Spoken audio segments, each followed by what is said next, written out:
السلام عليكم ورحمة الله تعالى وبركاته. الحمد لله رب العالمين والعاقبة للمتقين والصلاة والسلام على سيدنا وحبيبنا محمد وعلى آله وصحبه أجمعين أما بعد فقد قال الله سبحانه وتعالى في كلامه الكريم بسم الله الرحمن الرحيم إن الذين قالوا ربنا الله ثم استقاموا تتنزل عليهم الملائكة ألا تخافوا ولا تحزنوا وأبشروا بالجنة التي كنتم توعدون صدق الله العظيم. وقال نبينا صلى الله عليه وسلم عن شداد بن أوس رضي الله عنه قال الكيس من دان نفسه وعمل لما بعد الموت والعاجز من أتبع نفسه هواها وتمنى على الله. இவ்வையகத்தை படைத்து பரிபாலித்து பாதுகாத்துக் கொண்டிருக்கக்கூடிய ஏக வல்லவன் அவன் யஹ்லுகு மா யஷா, அவன் நாடியதை படைக்கக்கூடியவன். வஅன்னஹு ஹுவ அத்ஹக வஅப்கா, அவன்தான் எம்மை உயிர்ப்பிக்கவும் செய்கின்றான், அவன்தான் எம்மை மரணிக்கவும் செய்கின்றான். வஅன்னஹு ஹுவ அத்ஹக வஅப்கா, அவன்தான் எம்மை சிரிக்கவும் வைக்கின்றான், அவன்தான் எம்மை அழவும் வைக்கின்றான். குல் ஹுவல்லாஹு அஹத், அவன் ஒருவன். அல்லாஹு ஸமத், அவன் எவ்வித தேவையும் அற்றவன். லம் யலிது வலம் யூலது, அவன் பிறவும் இல்லை, யாரினால் பிறப்படவும் இல்லை. வலம் யகுல் லஹு குஃபுவன் அஹத், அவனுக்கு நிகராக இவ்வந்த சராசரத்தில் யாருமே வர முடியாது. அவனுக்கு அனைத்து புகழும் உண்டாவதாக. அல்ஹம்துலில்லாஹ் சும்ம அல்ஹம்துலில்லாஹ். இந்த உலகம் பாவம் எனும் இருளினால் சூழ்ந்திருக்கக்கூடிய நேரத்தில் இந்த உலகத்திற்கு ஓர் ஒளியாக, ஒரு சூரியனாக, மண்டையோட்டில் மது அருந்தக்கூடிய காலகட்டத்தில் முழு உலகத்தையும் சீரான வழியின் பக்கம், நேரான வழியின் பக்கம் கொண்டு சென்ற உத்தம நபி முஹம்மது ஸல்லல்லாஹு அலைஹி வஸல்லம் அன்னார் மீதிலும், அன்னாரை பின்பற்றி வாழ்ந்த சஹாபாக்கள், தாபிஈன்கள், தபஅ தாபிஊன்கள், இன்னும் கியாமத் நாள் வரை ஈமான் கொண்டுள்ள முஸ்லிமான முஃமினான ஆண் பெண் இருபாலர்கள் மீதிலும் ஸலாத்தும் ஸலாமும் என்றென்றும் உண்டாவதாக என்று கூறியதன் பின்னால், கண்ணியத்துக்குரிய பெரியார்களே, சகோதரர்களே, அல்லாஹ் சுப்ஹானஹு வ தஆலா எமது வாழ்க்கையில் எதை ஹலாலாக்கி இருக்கின்றானோ அதை எமது வாழ்க்கையில் கட்டாயம் எடுத்து நடக்கும்படியும், எந்தெந்த விடயங்களை ஹராம் என கூறி தடுத்திருக்கின்றானோ அந்த விடயங்களை எமது வாழ்க்கையில் முற்று முழுதாக தவிர்ந்து கொள்ளும்படியும், எல்லா நேரங்களிலும் அல்லாஹ் எம்மை பார்த்து கொண்டிருக்கின்றான் என்று பயந்து கொள்ளுமாறும் தக்வாவை கொண்டு வசியத்தும் நசீஹத்தும் செஞ்சு கொள்கிறேன். இத்தகுல்லாஹ் ஹைசுமா குன்ட். கண்ணியத்துக்குரிய பெரியார்களே, சகோதரர்களே, உலகம் எனும் ஒரு வாகனத்தில் நாம் பிரயாணம் செய்து கொண்டிருக்கின்றோம். ஒரு நாள் அல்ல ஒரு நாள் உலகமும் அழியத்தான் போகிறது, அதில் வாழக்கூடிய நாமும் அழியத்தான் போகிறோம். அதில் எனக்கும் சந்தேகம் கிடையாது, உங்களுக்கும் சந்தேகம் கிடையாது. கண்ணியமானவர்களே,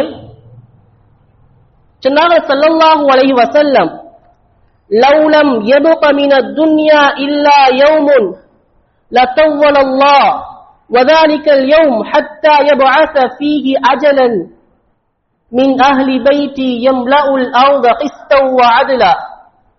சொன்னார்கள் ஸல்லல்லாஹு அலைஹி வஸல்லம், இந்த உலகம் அழிவதற்கு ஒரு நாள் இருக்கக்கூடிய நேரத்தில் அல்லாஹ் அந்த ஒரு நாளை நீளமாக்குவான்.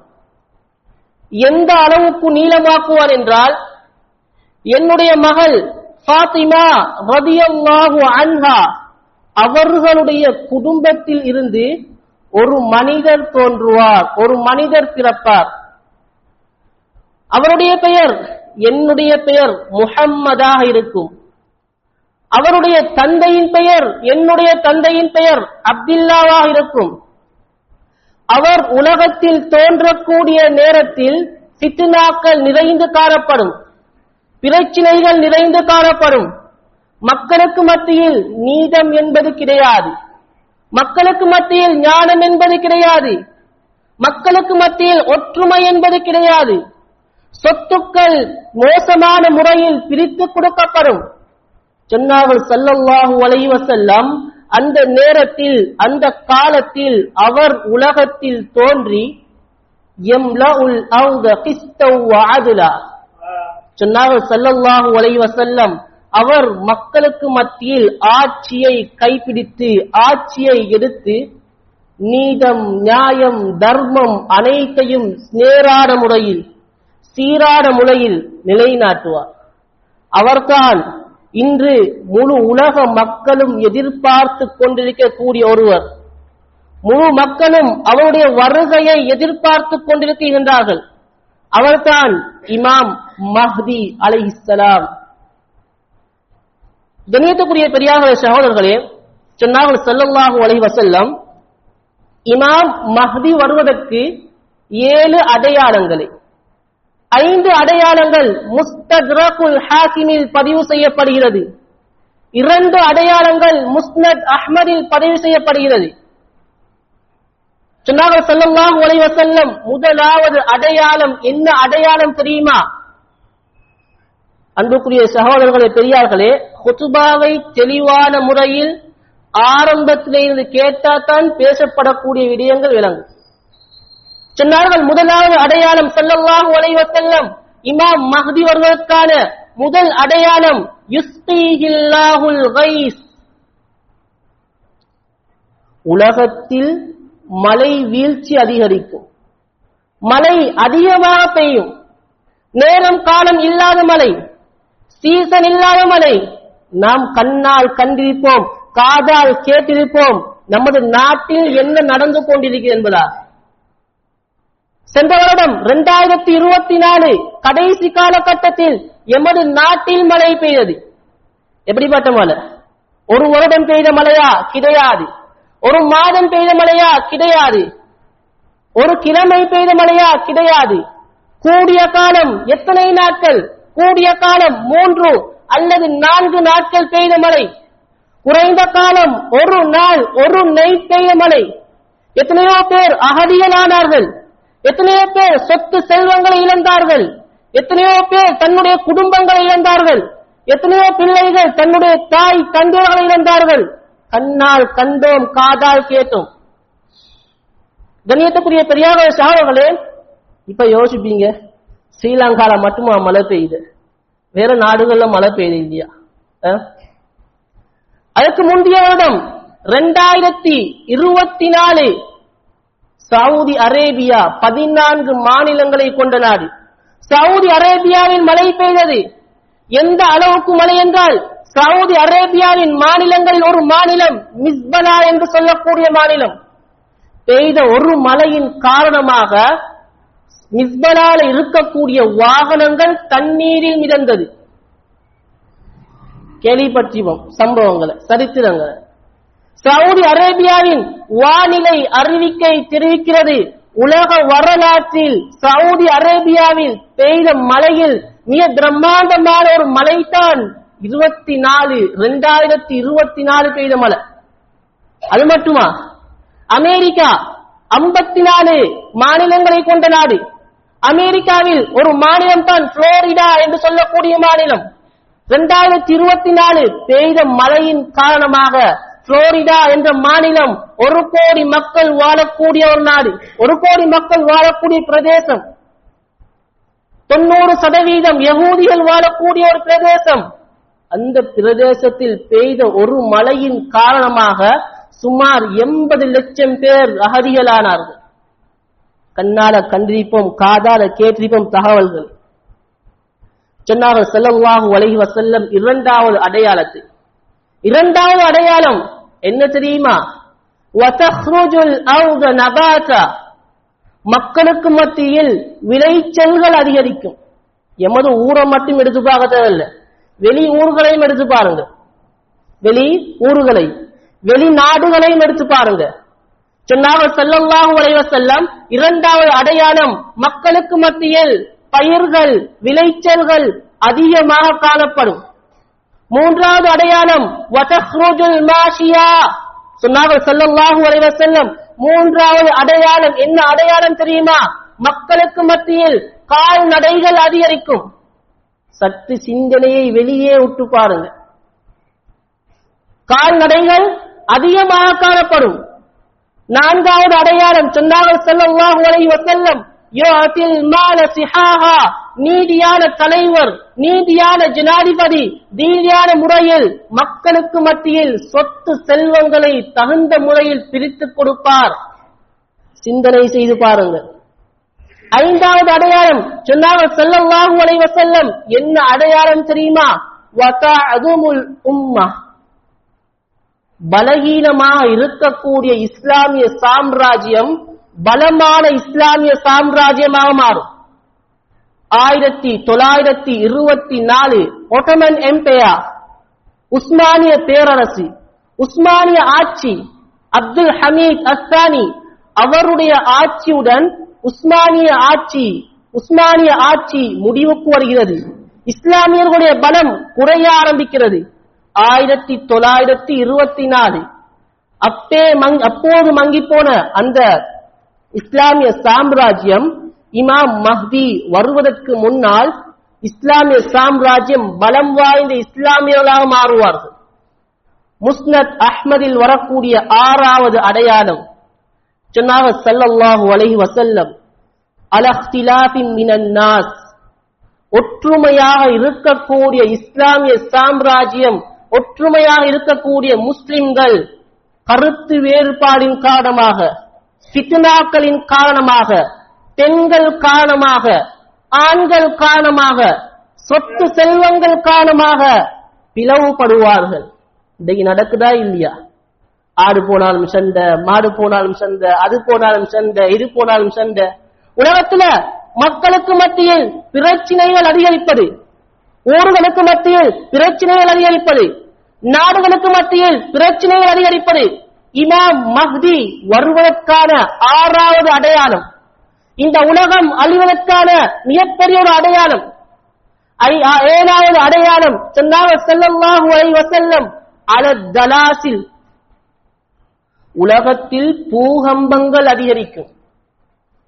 NEIC national environmental information centre, தேசிய பூமி அதிர்ச்சி தகவல் நிலையம் ஒரு தகவலை வெளியிட்டிருக்கிறது. கடந்த 11 வருடங்களாக உலக வரலாற்றில் 2000ங்களுக்கு மேற்பட்ட பூமி அதிர்ச்சிகள் தென்பட்டிருக்கின்றன. உலகத்தில் பூமி அதிர்ச்சியின் காரணமாக 6 விமானங்கள் இதுவரைக்கும் சிதைவடைந்திருக்கின்றன, வெடித்திருக்கின்றன. சகோதரர்களே, கண்ணால் காண்கின்றோம், காதால் கேட்கின்றோம், உலகத்தின் முடிவின் அறவாசியை கண்டுகொண்டுதான் இருக்கின்றோம்.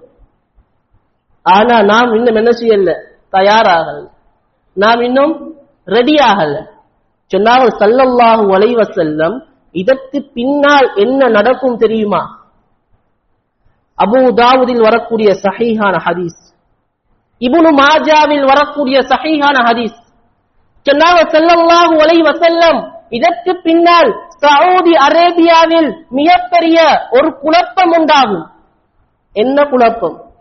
என்ன குழப்பம் தெரியுமா? சவுதி அரேபியாவின் அரசன் மரணித்ததற்கு பின்னால் சவுதியுடைய ஆட்சியை பிடிப்பதற்காக வேண்டி, கஅபத்துல்லாஹ்வுடைய ஆட்சியை பிடிப்பதற்காக வேண்டி, மக்காவுடைய பொக்கிஷத்தை கைப்பற்றுவதற்காக வேண்டி சவுதி அரேபியாவின் அரசனுடைய 3 பிள்ளைகளும் பிரச்சினைப்படுவார்கள். கொஞ்சம் சற்று யோசிச்சு பாருங்க. இன்றைக்கு சவுதி அரேபியாவில் இருக்கக்கூடிய அரசன் யாரு, அரசன் பிள்ளைகள் யாரு, இன்றைக்கு என்ன பிரச்சனை போய்கொண்டிருக்கிறது? சவுதி அரேபியாவின் அரசன் மரணித்ததற்கு பின்னால் ஆட்சியை பிடிப்பதற்காக வேண்டி 3 பிள்ளைகளும் சண்டை பிடிப்பார்கள், பிரச்சினைப்படுவார்கள். சொன்னார்கள் ஸல்லல்லாஹு அலைஹி வஸல்லம், ஆனால் இவர்கள் 3 பேரும் ஆட்சியை பிடிக்க மாட்டார்கள். ஆட்சியை பிடிக்க மாட்டார்கள். இந்த பிரச்சினை நடக்கக்கூடிய நேரத்தில் தான் சவுதி அரேபியாவின் கிழக்கு திசையிலிருந்து திர்மிதியில வரக்கூடிய சஹீஹான ஹதீஸ், அபூ தாவூதில் வரக்கூடிய சஹீஹான ஹதீஸ் சொன்னார்கள் ஸல்லல்லாஹு அலைஹி வஸல்லம் வதுக்பலு ரியாத்தி ஸூதி மின் கிபலல் மஷ்ரிக், கருப்பு கொடியேந்திய படை சவுதி அரேபியாவின் கிழக்கு திசையிலிருந்து கருப்பு நிற கொடியேந்திய படை வெளியாகும். எங்கிருந்து வெளியாகும் என்பதையும் சொன்னார்கள். திர்மிதியில வருது மின் ஹுராசான், தஜ்ஜால் வெளியாகக்கூடிய பகுதி தான் குரோசன் என்று சொல்லக்கூடிய பகுதி.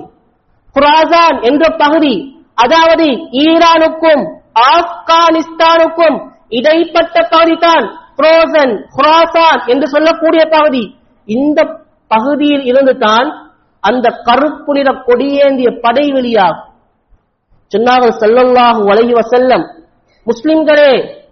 முஸ்லிம்களே அந்த படையை நீங்கள் கண்டால் அந்த படையுடன் போய் சேர்ந்து கொள்ளுங்கள். ஏன் தெரியுமா? அந்த படையில் தான் ஃபஇந்தஹு கலீஃபத்துல்லாஹில் மஹ்தி, அந்த படையில் தான் அல்லாஹ்வுடைய கலீஃபா இமாம் மஹ்தி அலைஹிஸ்ஸலாம் அவர்கள் இருக்கிறார்கள். அபூ தாவூத் அவருடைய அடுத்த ரிவாயத்தில் பதிவு செய்யப்படுகிறது, இமாம் மஹ்தி அலைஹிஸ்ஸலாம் மதீனாவில் தான் இருப்பார்கள். அவருக்கு தெரியாது நான் தான் மஹ்தி, அவர் தான் மஹ்தி, அவருக்கே தெரியாது. அவருடைய பட்டம் தான் மஹ்தி. மஹ்தி என்பது அவருடைய பட்டம், அவருடைய பெயர் தான் ஆரம்பத்தில் கூறியிருந்தேன், முஹம்மத் பின் அப்துல்லா. இமாம் மஹ்தி அலைஹிஸ்ஸலாம் பார்ப்பாங்க, மதீனாலையும் பிரச்சனை, எல்லா பக்கத்தாலையும் பிரச்சனை, சவுதியிலையும் பிரச்சனை. பார்ப்பாங்க இங்கு இருக்கிறது சரி வராது. எனவே فَيَخْرُجُ رَجُلٌ مِنْ أَهْلِ الْمَدِينَةِ هَارِبًا إِلَى مَكَّةَ. இமாம் மஹ்தி அலைஹிஸ்ஸலாம் மதீனால இருந்து மக்காவின் பக்கம் விரண்டு போவார்கள். போனவுடன் உலமாக்கள் எழுதுகிறார்கள், எந்த அளவுக்கு என்றால் மக்காவில் இருக்கக்கூடிய நல்லடியார்கள், மக்காவில் இருக்கக்கூடிய உலமாக்கள் விளங்கிக் கொள்வார்கள், இதோ அல்லாஹ்வுடைய கலீஃபா இமாம் மஹ்தி அலைஹிஸ்ஸலாம் வந்துவிட்டார் என்பதாக. இமாம் குர்துபி ரஹ்மத்துல்லாஹி அலைஹி, இமாம் சுயூதி ரஹ்மத்துல்லாஹி அலைஹி அவர்களுடைய கிதாப் தான் அத்-தஸ்கிரா பி அஹ்வாலில் மௌதா வ உமூரில் ஆகிரா என்ற கிரந்தத்தில் பதிவு செய்யப்படுகிறது. எந்த அளவுக்கு என்றால் இமாம் மஹ்தி அலைஹிஸ்ஸலாம் மக்காவிற்கு வந்ததற்கு பின்னால் வானத்திலிருந்து மிகப்பெரிய ஒரு சத்தம் வெளியாகும். என்ன சத்தம் தெரியுமா? இதோ அல்லாஹ்வுடைய கலீஃபா இமாம் மஹ்தி வந்துவிட்டார், முஸ்லிம்களே இமாம் மஹ்தியுடன் பைஅத் உடன்படிக்கை செய்து கொள்ளுங்கள் என்ற சத்தம் வானத்திலிருந்து வரும். உடனே மக்காவில் இருக்கக்கூடிய நல்லடியார்கள், மக்காவில் இருக்கக்கூடிய முழு மனித சமுதாயமும் இமாம் மஹ்தி அலைஹிஸ்ஸலாம் அவர்களுடன் போய் ஹஜருல் அஸ்வத், மகாமு இப்ராஹிம் இரண்டுக்கும் இடைப்பட்ட பகுதியில் சென்று பைஅத் உடன்படிக்கை செய்வார்கள். இமாம் மஹ்தி அலைஹிஸ்ஸலாம் முதலாவது செய்யக்கூடிய வேலை என்ன தெரியுமா? மக்கள் எல்லாம் பைஅத் செய்ததுக்கு பின்னால் இந்த உலகத்தை 3 வகையா பிரிக்கலாம். முதலாவது இந்துஸ்தான், இரண்டாவது அரபிஸ்தான், மூன்றாவது குஃப்ரிஸ்தான். இந்துஸ்தான் என்பது நம்முடைய ஸ்ரீலங்கா நாடும் வரும், அதே போல இந்தியாவும் வரும். அரபிஸ்தான் வரக்கூடிய நேரத்தில் அரபு நாடுகள் வரும். குஃப்ரிஸ்தான் என்று சொல்லக்கூடிய நேரத்தில் யகூதிகள் வாழக்கூடிய பிரதேசம், யகூதிகள் வாழக்கூடிய நாடு, காபிர்கள் இருக்கக்கூடிய நாடு, இவைகள் வரும். கண்ணியத்துக்குரிய பெரியார்களே சகோதரர்களே, முதலாவது இமாம் மஹ்தி அலைஹிஸ்ஸலாம் செய்யக்கூடிய வேலை என்ன வேலை தெரியுமா? முழு அரபு நாடுகளையும் கைப்பற்றுவார். யோசிச்சு பாருங்க, இமாம் மஹ்தி அலைஹிஸ்ஸலாம் ஏன் முதலாவதாக அரபு நாடுகளை கைப்பற்றணும்? நம்ம நாடு இருக்குது கைப்பற்றலுமே, பௌத்த நாடு, பக்கத்து நாடு இருக்குது கைப்பற்றலுமே. ஏன் அரபு நாடுகளை முதலாவது கைப்பற்றுவார் தெரியுமா? உலகத்தில் நபிமார்கள் இரத்தம் சிந்திய இடம் மக்கா, உலகத்தில் நபிமார்கள் தியாகம் செய்த இடம் மதீனா, உலகத்தில் நபிமார்கள் கஷ்டப்பட்ட இடங்கள் மக்கா, மதீனா, யமன், நஜிரான், ஹாரியா, பைசலியா, மதீனத்துல் அஸ்ரியா, யமன், பலஸ்தீன், துபாய். கண்ணால் காண்கின்றோம், காதால் கேட்கின்றோம். அப்படிப்பட்ட புனிதமான இடங்களில் இன்றைக்கு பலவிதமான ஃபித்னாக்கள், வாலிபர்கள் ரீதியில் ஃபித்னாக்கள், பெண்கள் ரீதியில் ஃபித்னாக்கள். துபாயுடைய ஏர்லைன்ஸ் ஏர்லைன்ஸுக்கு முன்னால் ஏர்போர்ட்டில் எந்த அளவுக்கு என்றால் மக்கள் தொடக்கூடிய அறைக்கு முன்னால் மிகப்பெரிய சாராய கடை.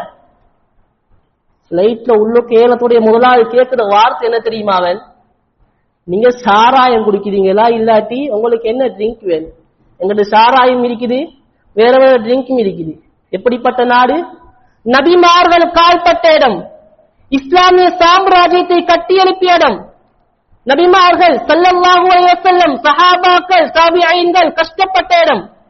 அதனால் இமாம் மஹ்தி அலைஹிஸ்ஸலாம் முதலாவது செய்யக்கூடிய வேலை முழு அரபு நாடுகளையும் கைப்பற்றுவார். முழு அரபு நாடும் கைப்பற்றப்பட்ட பின்னால் பலஸ்தீன் மண், உம்ரானு பைத்துல் மக்திஸ். இன்றைக்கு சின்ன புள்ளைட்ட கேட்டாலும் சொல்லக்கூடிய நாடு தான் பலஸ்தீன், ஜெருசலம். உலகத்துல மக்கால கால்படாத நபிமார்கள் இருந்திருக்கிறாங்க, மதீனால கால்படாத நபிமார்கள் இருந்திருக்கிறாங்க. ஆனா பலஸ்தீன்ல கால்படாத எந்த ஒரு நபியும் இல்லை. இன்றைக்கு நம்ம ஹஜ்ஜி பெருநாள மாஷா அழகான முறையில உல்ஹியா செஞ்சு நிம்மதியா சந்தோஷமா அப்படித்தானே வாழ்ந்தோம், குடும்பத்தை சந்திக்கிற. பலஸ்தீன்ல ஹஜ்ஜி பெருநாள் ஹுதுபாவை எப்படி ஆரம்பிச்சாங்க தெரியுமா? பலஸ்தீன்ல இமாம் பிம்பருக்கு மேல ஏறி ஹுதுபாவை எப்படி ஆரம்பித்தார் தெரியுமா? பயான் பண்ணுவதற்கு, பேசுவதற்கு எனக்கும் சக்தி இல்ல, கேட்கிறதுக்கு உங்களுக்கும் சக்தி இல்ல. சாப்பாடு இல்ல, சாப்பாடு இல்ல. 10,000க்கு மேற்பட்ட மக்கள் இதுவரைக்கும் எங்க போயிருக்காங்கன்னு தெரியாது, என்ன நடந்ததுன்னு தெரியாது. 11,10,000 பேர் இதுவரைக்கும் காயப்பட்டிருக்கிறார்கள். 45,000 பேர் இதுவரைக்கும் கொலை செய்யப்பட்டிருக்கிறார்கள்.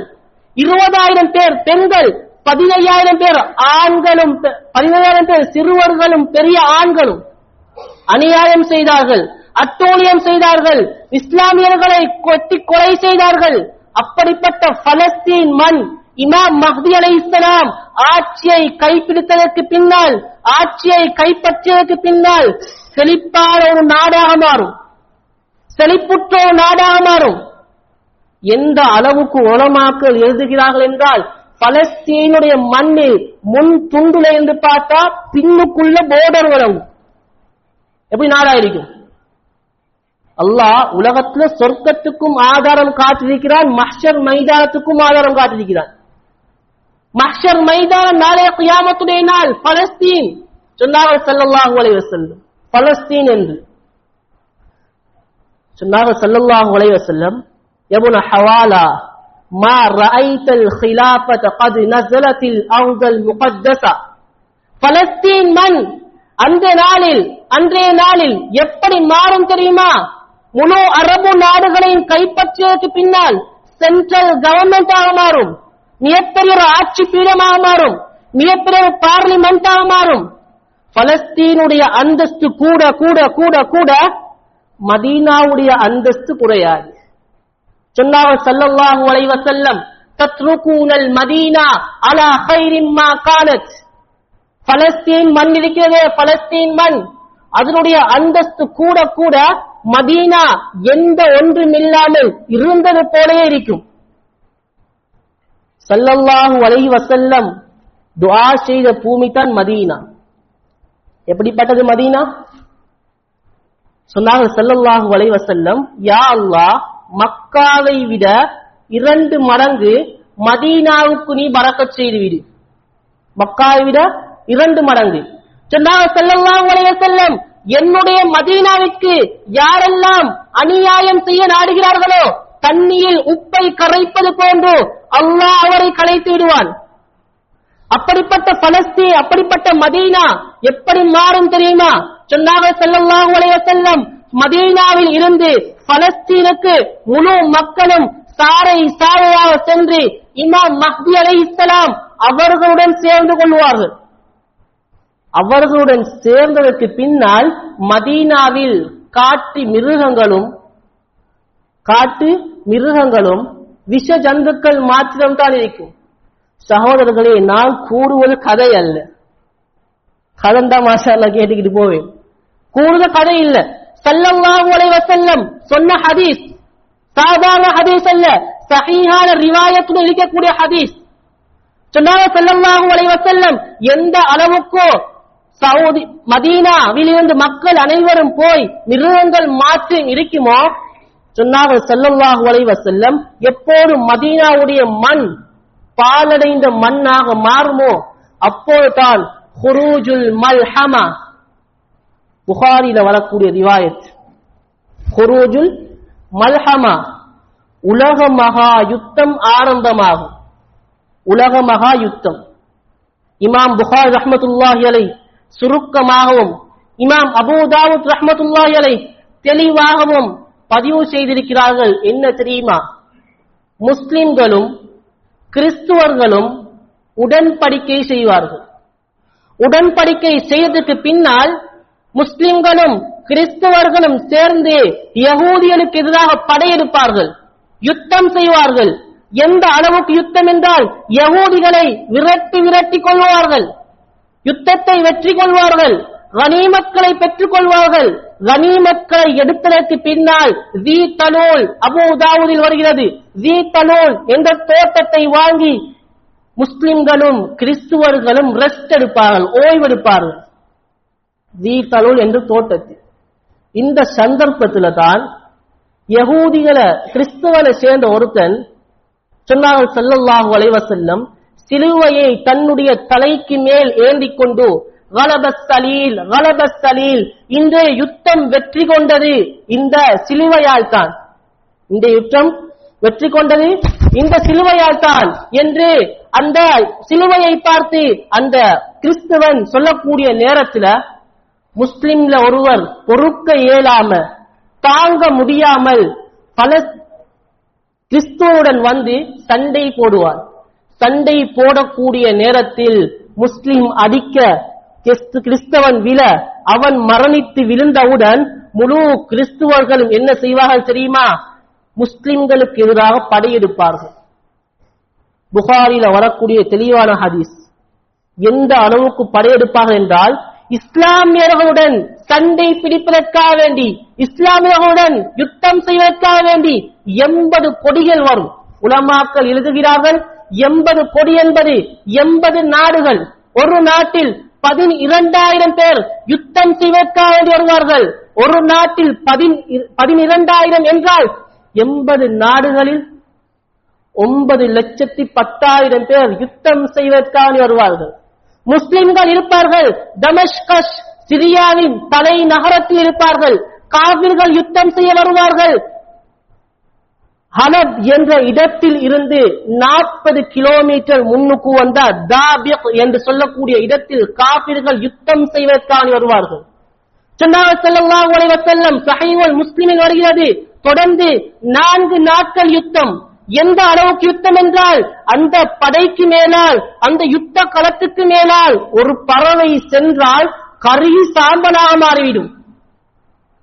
சொன்னார்கள் ஸல்லல்லாஹு அலைஹி வஸல்லம், முஸ்லிம்களில் ஒரு சிலர் ஷஹீதாகுவார்கள், இன்னும் சிலர் தோல்வி அடைவார்கள், இன்னும் சிலர் என்ன செய்வார்கள் தெரியுமா? வெற்றி அடைவார்கள். சொன்னார்கள் ஸல்லல்லாஹு அலைஹி வஸல்லம், இஸ்லாமியர்கள் வெற்றி பெற்றதற்கு பின்னால் இமாம் மஹ்தி அலைஹிஸ்ஸலாம் அடுத்த வேலை என்ன தெரியுமா செய்வாங்க? குஸ்தந்தீனியாவை கைப்பற்றுவார்கள். குஸ்தந்தீனியா துருக்கியுடைய தலைநகரம் தான் குஸ்தந்தீனியா. என் பேர் மாத்திரிக்கு இஸ்தன்பூல். துருக்கியுடைய தலைநகரம். உஸ்மானிய பேரரசின் 450 வருடம் பழைமை வாய்ந்த இடம் தான் குஸ்தந்தீனியா. சொன்னார்கள் ஸல்லல்லாஹு அலைஹி வஸல்லம், சமிஅதும் பிமதீனத்தின் வஜானிபும் மின்ஹா ஃபில் பர் வஜானிபுன் ஃபில் பஹ். குஸ்தந்தீனியாவுடைய பாதி அரைவாசி கடற்பக்கத்திலும் இன்னும் அரைவாசி தரை பக்கத்திலும் இருக்கும். சொன்னார்கள் ஸல்லல்லாஹு அலைஹி வஸல்லம், குஸ்தந்தீனியாவுடைய பாதி தரை பக்கத்திலும் பாதி கடற்பக்கத்திலும் இருக்கும். அதாவது ஐரோப்பியா கண்டத்தின் பக்கம் பாதியும் ஆசியா கண்டத்தின் பக்கம் பாதியும் குஸ்தன்தீனியா இருக்கும். சொன்னார் ஸல்லல்லாஹு அலைஹி வஸல்லம் 70,000 மனிதர்களை கூட்டிக் கொண்டு இமாம் மஹ்தி அலைஹிஸ்ஸலாம் குஸ்தன்தீனியாவுக்கு போய் யுத்தம் செய்ய மாட்டார்கள், சண்டை பிடிக்க மாட்டார்கள். அல்லாஹு அக்பர் லா இலாஹ இல்லல்லாஹ் என்று கூறுவார்கள். குஸ்தன்தீனியாவுடைய தரைப்பகுதி இஸ்லாமியர்களுடைய கையில் வரும். இரண்டாவது தடவை அல்லாஹு அக்பர் லா இலாஹ இல்லல்லாஹ் என்று கூறுவார்கள். குஸ்தன்தீனியாவுடைய கடற்பகுதி முஸ்லிம்களுடைய கையில் வரும். மூன்றாவது தடவை அல்லாஹு அக்பர் லா இலாஹ இல்லல்லாஹ் என்று கூறுவார்கள். குஸ்தன்தீனியாவுடைய துருக்கி முழுவதுமே இஸ்லாமியர்களுடைய கையில் வரும். அனைத்தையும் கைப்பற்றியதற்கு பின்னால் முழு சாம்ராஜ்யமும் முழு முஸ்லிம்களும் ஜைத்தூன் மரத்துக்கு கீழ் தங்களுடைய வாளை தொங்க விட்டுக் கொண்டு உட்கார்ந்திருப்பார்கள். ஜைத்தூன் மரம் ஸ்ரீலங்கால ஒரே ஒரு இடத்துல தான் ஜைத்தூன் மரம் இருக்குது.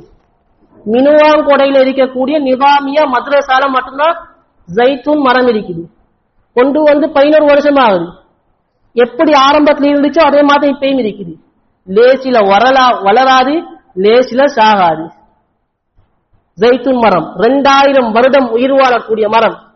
அந்த மரத்துக்கு கீழால் ஓய்வெடுக்கக்கூடிய சந்தர்ப்பத்தில் தான் ஒரு சட்டம் வரும். அதாவது தஜ்ஜால் வந்துவிட்டார் என்பதாக. தஜ்ஜால் ஹிஸ்டரி வேற சொல்ல போன நேரம் காலம். தஜ்ஜால் வந்துவிட்டார் என்று உடனே இமாம் மஹ்தி அலைஹிஸ்ஸலாம் தஜ்ஜாலை பார்ப்பதற்காக வேண்டி சிலரை அனுப்பிவிட்டு ஏனைய முஸ்லிம்களை கூட்டிக் கொண்டு தெற்கு திசையில் இருக்கக்கூடிய தமஸ்கஸ் தலைநகரத்தின் கிழக்கு திசையில் இருக்கக்கூடிய ஜாமிஉல் உமவி உமையாக்கள் கட்டிய மஸ்ஜித், இன்றைக்கு போனாலும் பார்க்கலும் உமையாக்கள் கட்டிய மஸ்ஜித், இரண்டு பக்கமும் மினாரா கொண்ட மஸ்ஜித். அந்த மஸ்ஜிதில் தான் இரண்டாவது தடவை இஸ்லாமிய சாம்ராஜ்யத்தில் மஸ்ஜித் அக்ஸாவை கைப்பற்றிய சலாஹுத்தீன் அய்யூபியுடைய கபூர் இருக்குது. யஹ்யா அலைஹிஸ்ஸலாம் அவர்களுடைய கபூரும் அங்குதான் இருக்குது. கர்பலா யுத்தம் வரக்கூடிய முஹர்ரம், கர்பலா யுத்தம், அந்த யுத்தத்தில் ஹுசைன் ரலியல்லாஹு அன்ஹு அவர்களுடைய தலையை அறுத்து கொண்டு போன இடமும் ஜாமிஉல் உமவி என்ற மஸ்ஜித். இந்த மஸ்ஜிதில் தான் அனைவருமே போவார்கள். போகக்கூடிய நேரத்தில் தான் முழு இஸ்லாமிய சாம்ராஜ்யமும் அதிர்ச்சி அடையக்கூடிய அல்லாஹ்வுடைய மிகப்பெரிய ஒரு அற்புதத்தை பார்ப்பார்கள். அதுதான் இரண்டாவது வானத்தில் 2000 வருடங்களாக வாழக்கூடிய இருக்கக்கூடிய ஈசா அலைஹிஸ்ஸலாம். புகாரில வருது, சொன்னார்கள் ஸல்லல்லாஹு அலைஹி வஸல்லம் 2000 வருடங்களாக இரண்டாவது வானத்தில் இருக்கக்கூடிய ஈசா அலைஹிஸ்ஸலாம் இரு மலக்குமார்கள் தங்களுடைய இறக்கைகளை விரிக்கக்கூடிய நேரத்தில் இமாம் ஹஜ்ரத் ஈசா அலைஹிஸ்ஸலாம் இறங்குவார்கள். அவர் தலையை பணித்தால் முத்து முத்தாய் தண்ணீர் கொட்டிக் கொண்டிருக்கும். அவர் தலையை உயர்த்தினால் முத்து முத்தாய் மாணிக்கங்கள் போல் தண்ணீர் வேர்வை துளி கொட்டிக் கொண்டிருக்கும். அவர் ஜாமிஉல் உமவி என்ற இடத்தில் இறங்கியதற்கு பின்னால் அவர் மூச்சை விட்டால் சொன்னார் ஸல்லல்லாஹு அலைஹி வஸல்லம் நஃபஸுஹு ஹைசு யன்தஹி தர்குஹு. அவர் மூச்சை விட்டால் எந்த அளவுக்கு போகும் என்றால் அவருடைய கண் தூரம், கண்ணுடைய பார்வை எந்த அளவுக்கு போகுமோ அதே போல போகும். அவர் உலகத்தில் வந்து வாளை எடுத்துக்கொண்டு தஜ்ஜாலை கொலை செய்வதற்காக செல்வார்கள். தஜ்ஜாலை பாபு லுத் என்ற இடத்தில் வைத்து கொலை செய்வார்கள். சகோதரர்களே, சொல்லக்கூடியது கதை அல்ல. உலகத்தில் ஸல்லல்லாஹு அலைஹி வஸல்லம் மௌத்தாவதற்கு முன்னால் சொன்ன விடயங்கள். எனவே இதற்கு பின்னால் தான் முழு மக்களும் மிகப்பெரிய ஒரு ஆச்சரியத்தை சந்திப்பார்கள். இஸ்லாமியர்களுக்கு தான் வெற்றி, நல்லடியார்களுக்கு தான் வெற்றி. கண்ணியத்துக்குரிய பெரியார்களே, சகோதரர்களே, உலகத்தில் நாம் இருக்க வந்தவர்கள் அல்ல, இறக்க வந்தவர்கள். உலகத்தில் நாம் நீண்ட காலம் வாழ வந்தவர்கள் அல்ல, நீண்ட ஒரு வாழ்க்கையை தயார் செய்ய வந்தவர்கள். இந்த உலகத்தில் எத்தனையோ பேர் கபூர் அறையில வாழ்ந்து கொண்டிருக்கிறாங்க. எனக்கும் மௌத் இருக்கிறேன், உங்களுக்கும் மௌத் இருக்கிறேன், உலகத்தில் எல்லாருக்கும் மௌத் இருக்கிறான். எல்லாரும் சக்கராத்தை சந்திக்கத்தான் வேண்டும், எல்லாரும் கபூரை சந்திக்கத்தான் வேண்டும்.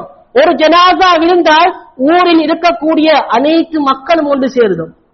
ஒரு ஜனாசா விழுந்தா ஊரில் இருக்கக்கூடிய சண்டை பிடிச்சாக்களும் தான், சண்டை பிடிக்காக்களும் தான், யாரா இருந்தாலும் ஜனாசாவுக்கு கொண்டு சேருதும். அழிந்து போகக்கூடிய உலகத்துக்காக இனத்துக்கு நான் ஒரு பிரச்சனை, அழிந்து போகக்கூடிய இந்த துன்யாவுக்காக எனக்கு நான் பிரச்சனை, அழிந்து போகக்கூடிய காணிக்காக வேண்டி, அழிந்து போகக்கூடிய வானத்துக்காக வேண்டி, அழிந்து போகக்கூடிய துன்யாவுக்காக வேண்டி குடும்பத்தை நாம் மறந்து வாழ்கிறோம், குடும்பத்தை நாம் பிரிந்து வாழ்கிறோம். உலகத்தில் நாம் சொர்க்கம் போக வேண்டுமா, அல்லாஹ் கூறிய விடயங்களை எடுத்து நடக்க வேண்டும்.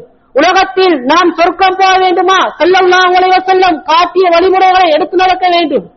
அந்நிய கலாச்சாரங்கள், அந்நிய முறையில் உடை நடகள், அந்நிய முறையில் பாவனைகள் இனத்துக்காக வேண்டி. எனவே சகோதரர்களே, இந்த மஸ்ஜிதில் பிம்பரை சாட்சியாக வைத்து கூறுகிறேன் என்ன தெரியுமா, உலகத்தில் யாராக இருக்கலாம், எப்படிப்பட்டவராக இருக்கலாம், யாராக இருந்தாலும் எப்படிப்பட்டவராக இருந்தாலும் அல்லாஹ்வுடைய பொருத்தம் இல்லாமல், அல்லாஹ்வுடைய நாட்டம் இல்லாமல், அல்லாஹ்வுடைய எந்த ஒரு தொடர்பும் இல்லாமல் சொர்க்கம் போக இல்லாது. அல்லாஹ்வுடைய நாட்டம் வேணும் சொர்க்கம் போறதுக்கு, அல்லாஹ்வுடைய பொருத்தம் வேணும் சொர்க்கம் போறதுக்கு. உலகத்தில் அல்லாஹ் கொஞ்ச கால வாழ்க்கையை தந்திருக்கின்றான்.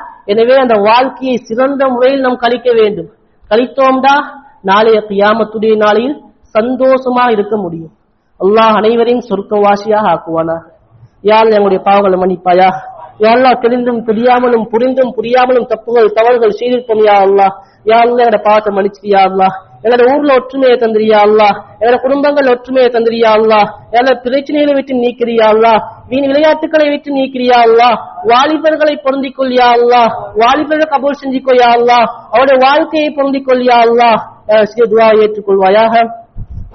وآخر دعوانا أن الحمد لله رب العالمين.